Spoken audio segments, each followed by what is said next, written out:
ప్రధాని మోదీ వారణాసిలో వరుసగా మూడోసారి ఎంపీగా నామినేషన్ వేశారు.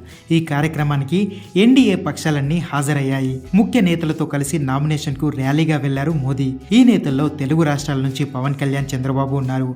ఈ ఎన్డీఏ నేతలంతా మోదీకి శివాజీ మహారాజ్ తలపాగను మోదీకి బహుకరించారు. అనంతరం శాలువాలతో సత్కరించారు.